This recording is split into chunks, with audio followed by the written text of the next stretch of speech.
بسم اللہ الرحمن الرحیم۔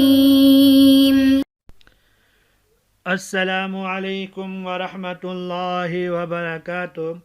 عزیز طلباء، امید ہے کہ آپ خیریت سے ہوں گے۔ آج ہم قافیہ کا سبق نمبر 80 پڑھ رہے ہیں، جس کے اندر ہم مستثنیٰ کا ایک خاص قاعدہ پڑھیں گے اور اس کے حوالے سے جو اعتراض ہے وہ اعتراض پڑھیں گے۔ چلتے ہیں اپنے سبق کی جانب۔ بسم اللہ الرحمن الرحیم۔ وَإِذَا تَعَذَّرَ الْبَدَلُ عَلَى اللَّفْظِ فَعَلَى الْمَوْضِعِ مِثْلُ مَا جَاءَنِي مِنْ أَحَدٍ إِلَّا زَيْدٌ وَلَا أَحَدَ فِيهَا إِلَّا عَمْرٌ وَمَا زَيْدٌ شَيْئًا إِلَّا شَيْءٌ لَا يُعْبَأُ بِهِ لِأَنَّ مِنْ لَا تُزَادُ بَعْدَ الْإِثْبَاتِ وَمَا وَلَا لَا تُقَدَّرَانِ عَامِلَتَيْنِ بَعْدَهُ لِأَنَّهُمَا عَمِلَتَا لِلنَّفِيِّ وَقَدْ انتقض بِإِلَّا بخلاف لَيْسَ زَيْدٌ شَيْئًا إِلَّا شَيْئًا لِأَنَّهَا عَمِلَتْ لِلْفِعْلِيَّةِ فَلَا أَثَرَ فِيهَا لِنَقْضِ مَعْنَى النَّفْيِ لِبَقَاءِ الْأَمْرِ الْعَامِلَةِ هِيَ لِأَجْلِهِ وَمِنْ ثُمَّ جَازَ لَيْسَ زَيْدٌ إِلَّا قَائِمًا وَامْتَنَعَ مَا زَيْدٌ إِلَّا قَائِمًا۔ ترجمہ دیکھ لیتے ہیں۔ وَإِذَا تَعَذَّرَ الْبَدَلُ عَلَى اللَّفْظِ فَعَلَى الْمَوْضِعِ مِثْلُ مَا جَاءَنِي مِنْ أَحَدٍ إِلَّا زَيْدٌ وَلَا أَحَدَ فِيهَا إِلَّا عَمْرٌ وَمَا زَيْدٌ شَيْئًا إِلَّا شَيْءٌ لَا يُعْبَأُ بِهِ۔ اور جب مستثنیٰ کو مستثنیٰ منہ کے لفظ سے بدل ماننا متعذر ہو تو مستثنیٰ منہ کے محل سے بدل مانا جائے گا، جیسے ما جانی من احد الا زید لا احد فیہا الا عمر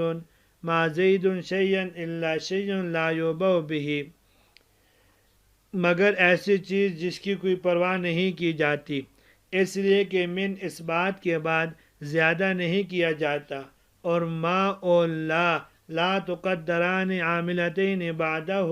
عامل ہونے کی حالت میں اس بات کے بعد مقدر نہیں ہوتے، لأنہما عاملتا للنفی وقد انتقض بإلا،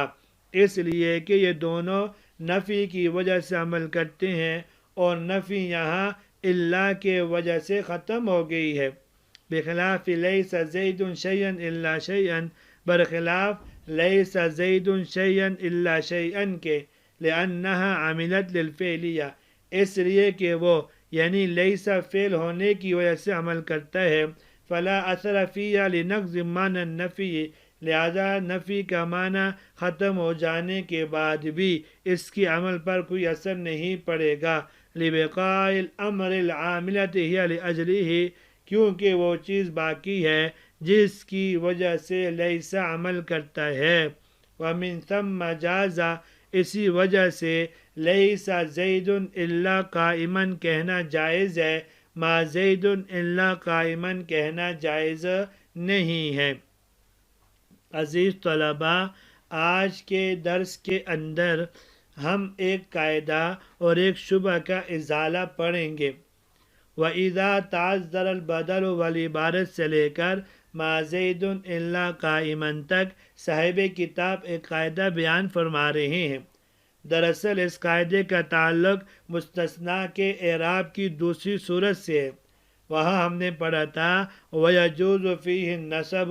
وَيُخْتَارُ الْبَدَلُ فِيمَا بَعْدَ إِلَّا فِي كَلَامِ غَيْرِ مُوجَبٍ وَذُكِرَ الْمُسْتَثْنَى مِنْهُ، یعنی کلام موجب میں مستثنیٰ منہ جب الا کے بعد واقع ہو تو اسے منصوب پڑھنا بھی جائز ہے، لیکن اسے مستثنیٰ منہ کے لفظ سے بدل مان کر اس پر مبدل منہ کا اعراب پڑھنا زیادہ اولا اور مختار ہوگا۔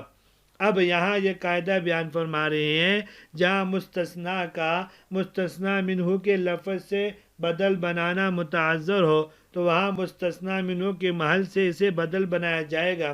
تاکہ اولا پر بقدر امکان عمل ہو سکے، جیسے ما جانی من احد الا زید ولا احد فیہا الا عمر وما زید شیئا الا شیء لا یعبأ بہ۔ ان سب مثالوں میں اللہ کے مابعد کو ماقبل مستثنی منہ کے محل سے بدل بنایا گیا ہے۔ کیوں؟ لأن من لا تزاد بعد الاثبات، اس عبارت میں صاحب کتاب بدل بنانا مشکل ہونا، جو لفظ پر بدل بنانے کے مشکل ہونے کی وجہ کو اور اس کی دلیل کو بتا رہے ہیں۔ پہلی مثال ما جاءنی من احد الا زید میں الا زید کو اگر ہم من احد سے بدل مانیں گے تو من استغراقیہ کا کلام موجب میں آنا لازم آئے گا، جو کہ بالاتفاق ناجائز ہے۔ اور یہ کلام موجب اس لیے ہے کہ ایک ہی جملے میں نفی کے بعد جب الا آ جائے تو اس سے نفی کا معنی ختم ہو جاتا ہے، اور نفی کا معنی جب ختم ہوا تو کلام تو موجب بن گیا۔ یا بے الفاظ دیگر یہ بھی کہا جا سکتا ہے کہ یہاں من کا داخل ہونا زید پر لازم آ رہا ہے، اور زید محل اثبات میں ہے، اس لیے کہ اللہ کے ماقبل جب نفی ہو تو اس کے مابعد میں اثبات ہوتا ہے، اور زید چونکہ اس کے بعد ہے تو مقام اثبات میں ہونا ثابت ہو گیا۔ اور بدل چونکہ تکرار عامل کے حکم میں ہوتا ہے، اس لیے اس کی تقدیری عبارت یہ ہوگی ما جاءنی من احد الا زید، اور معنی اس کا یہ ہوگا جاءنی من زید۔ اس کے عدم جواز کی ایک وجہ تو یہ ہے کہ من کلام موجب میں آ رہا ہے جو کہ ناجائز ہے، اور دوسری وجہ یہ ہے کہ فرد واحد یعنی زید پر من استغراقیہ کا داخل ہونا لازم آ رہا ہے، اور یہ بھی ناجائز ہے، اس لیے کہ من استغراقیہ ہمیشہ کلی پر داخل ہوا کرتا ہے۔ لہذا ان ممنوعات سے بچنے کے لیے زید کو بے اعتبار محل کے بدل قرار دیا جائے گا، اور من احد چونکہ محلاً مرفوع ہے فاعلیت کی بنا پر،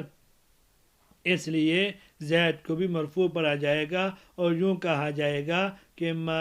جاءنی من احد الا زید۔ اور دوسری مثال دیکھیے لا احد فیہا الا عمرو، اس میں عمرو بدل ہے اور احد کے محل سے، احد چونکہ محلاً مرفوع ہے بنا بر ابتدا ہونے کے، تو عمرو بھی بنا بر بدلیت کے مرفوع ہوگا۔ تیسری مثال بھی ما زید شیئا الا شیء لا یوبع بہ، اس میں شیء ما قبل والے شیئا کے محل سے بدل واقع ہو رہا ہے، اور وہ شیئا چونکہ محلاً بنا بر خبر کے ہونے کے مرفوع ہے تو شیئا بھی مرفوع ہوگا۔ ان دونوں مثالوں میں مستثنیٰ کو مستثنی منہ کے لفظ پر اگر محمول کریں گے تو بدل چونکہ تکرار عمل کے حکم میں ہوتے ہیں، لہٰذا اگر ہم چاہیں کہ ما اور لا کو بدل سے پہلے مقدر ماننا پڑے تو اس کے لیے ہم نے صاحب کتاب سے پوچھا کہ حضرت صاحب کیا ایسا کرنا جائز ہے؟ تو فرمانے لگے نہیں جی، کیونکہ قاعدہ ہے کہ ما ولا تقدران عاملتین بعد، یعنی ما اور لا عامل ہو کر اس بات کے بعد مقدر نہیں مانے جا سکتے۔ دلیل کیا ہے؟ لأنہما عاملتا للنفی، یعنی یہ دونوں اس لیے عمل کرتے ہیں کہ ان میں نفی کا معنی پایا جا رہا تھا، لیکن وقد انتقض النفی بإلا، یقیناً وہ نفی الا کے ذریعے ختم ہو گئی ہے، یعنی جب الا حرف استثناء نے ان سے نفی کا معنی ختم کر دیا تو گویا کہ ان سے عمل کی قوت بھی ختم ہو گئی، اور جب ان کی عمل کی قوت ختم ہو گئی تو دوسری مثال میں عمرو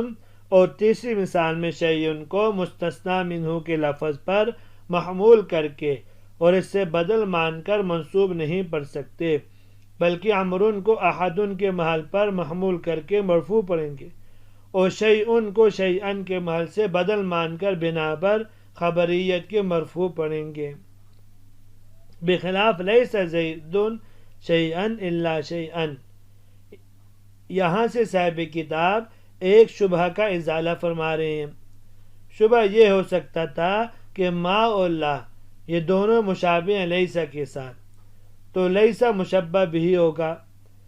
اور قاعدہ یہ ہے کہ اکثر طور پر مشبہ بھی اولا ہوتا ہے بنسبت مشبہ کے۔ اب جب یہ کہا کہ ما اور لا سے نفی کا معنی ختم ہو جانے کی وجہ سے ان کا عمل بھی نہیں رہتا، لہذا جب مشبہ بھی جو ادنا ہے اس کی یہ حالت ہے تو مشبہ بھی جو اعلیٰ ہے اس کے اندر تو بدرجہ اولا نفی کا معنی ختم ہو جائے گا، تو پھر لیس زید شیئن الا شیئن کہنا بھی جائز نہ ہو۔ تو اس سے صاحب کتاب نے فرمایا بخلاف لیس زید شیئن الا شیئن، یعنی لیسا کے خلاف اگر اس کی نفی ختم بھی کر دی گئی ہو تب بھی یہ بدل میں عمل کرے گا۔ وجہ کیا ہے؟ لأنها عملت للفعلیہ، یعنی اس کے لیے کہ لیسا نفی کے معنی کے پائے جانے کی وجہ سے عمل نہیں کر رہا بلکہ فعل ہونے کی وجہ سے عمل کر رہا ہے، لہذا الا حرف استثناء نے اگرچہ لیسا کے معنی نفی کو ختم کیا لیکن فلا اثر فیہ لنقض معنی النفی، یعنی نفی کے معنی کے ختم ہونے کے باوجود اس کے عمل کو ختم نہیں کیا گیا۔ کیوں کہ لبقاء الاثر العاملۃ ہی لاجلہ، یعنی نفی کا معنی اگرچہ اس سے ختم ہو گیا لیکن جس وجہ سے وہ عمل کر رہا تھا وہ اب بھی باقی ہے، اور وہ ہے کلمے کا فعل ہونا، اور اس کا فعل ہونا تاحال باقی ہے۔ اس لیے شیئن الا کے ما قبل شیئن کے لفظ سے بدل بن کر منصوب پڑھا جائے گا۔ ومن ثم جاز لیس زید الا قائما، اب یہاں سے صاحب کتاب ما قبل والے اصول پر نفیاً و اثباتاً ایک تفریح بیان فرما رہے ہیں کہ لیس زید الا قائما کہنا تو صحیح ہے، کیونکہ الا کی وجہ سے لیسا کا نفی کا معنی گرچہ ختم ہو گیا لیکن لیسا نفی کے معنی کی وجہ سے عامل نہیں تھا بلکہ فعلیت کی وجہ سے تھا، اور فعلیت اس کے اندر تاحال باقی ہے۔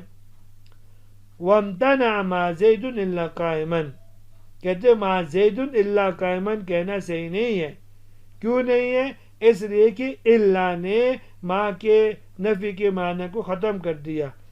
کیونکہ ما اور لا نفی کے معنی کی وجہ سے عمل کرتے ہیں، جب اس کا معنی ختم ہو گیا تو ما زید الا قائما کہنا صحیح نہیں ہوگا۔ یہاں تک آج کا سبق تھا، امید ہے کہ آپ کو سمجھ میں آ گیا ہوگا۔ اجازت دیجیے، اللہ تبارک و تعالی ہم سب کا حامی و ناصر ہو۔ السلام علیکم ورحمۃ اللہ وبرکاتہ۔